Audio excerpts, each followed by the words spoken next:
Welcome to the ninth Sunday after Pentecost. It's Sunday, July the 21st, 2024. This is the Manna at the Tap podcast, where we as a community actively seek the spiritual nourishment our souls crave.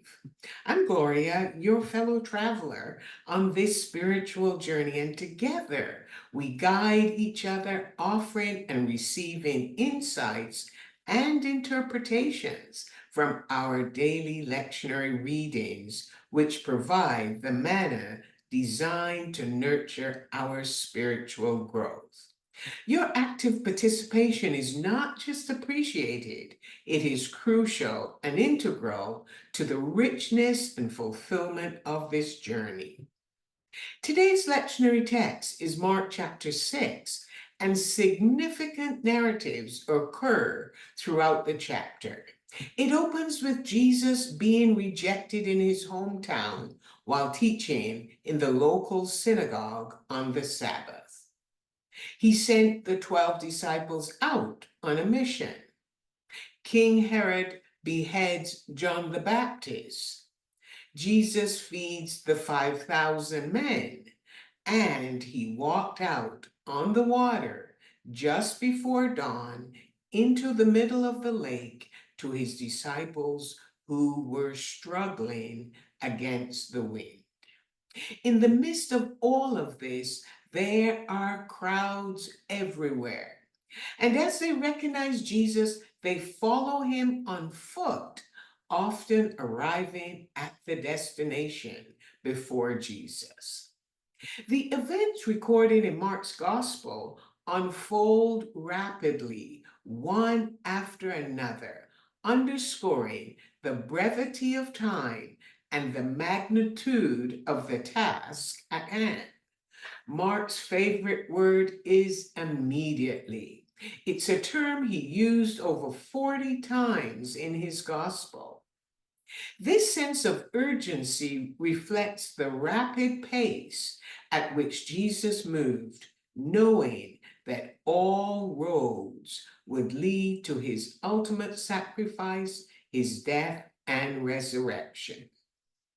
The lectionary text today is Mark 6, verses 30 to 34 and 53 to 56. The first reading is sandwiched between the beheading of John the Baptist and the feeding of the 5,000.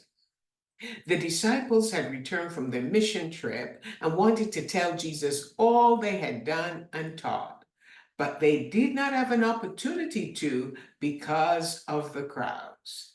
Jesus recognized that his disciples were hungry and tired. So he invited them to come away with me to a desert place so we can eat and rest.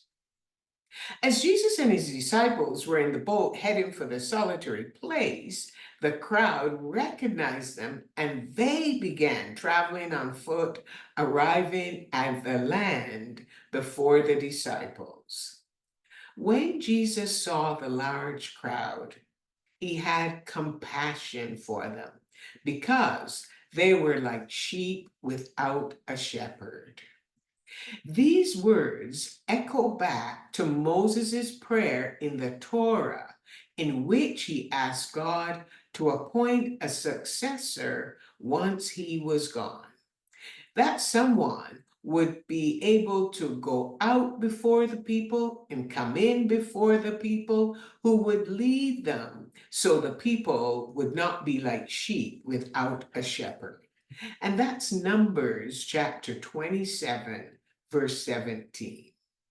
The answer to that request was for Moses to take Joshua, a man with a spirit of leadership, and mentor and prepare him to be a shepherd to the people.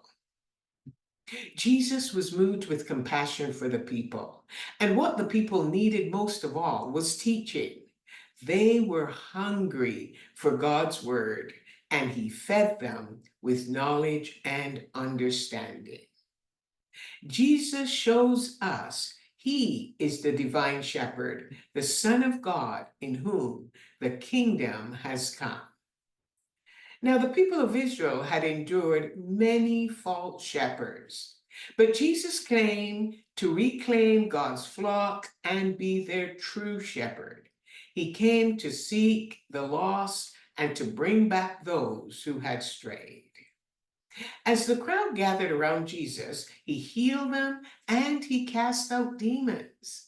And by healing the sick, who were the weakest and most vulnerable members of society, Jesus ushered in God's kingdom.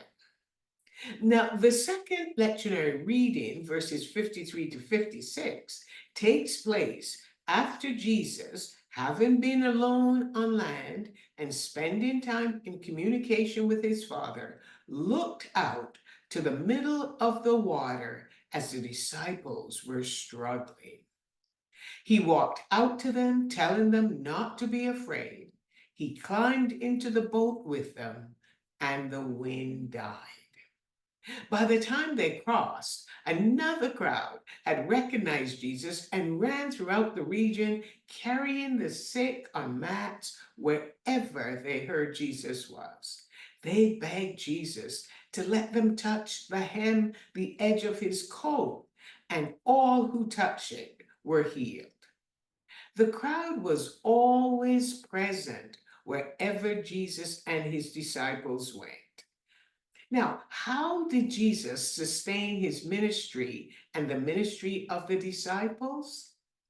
The Gospel of Mark is fast paced, with much happening immediately, but Jesus told his disciples to come with him to get away by themselves to rest.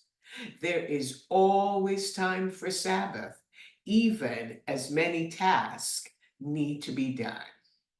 Earlier, we see Jesus sending his disciples away, but he took the time to go up a mountainside to pray, and he prayed until early morning. Jesus had compassion for the crowd and began teaching them many things. God's people need compassion. After teaching the people, the disciples suggested that the people were to go find their own food in the countryside and villages and buy themselves something to eat. The disciples had no real compassion for the people. Jesus challenged them to be compassionate and provide food for the people. There were 5 loaves and 2 fish available. Jesus gave thanks, broke the loaves and the fish, and gave them to his disciples to distribute to the people. That day, 5,000 men ate and were satisfied.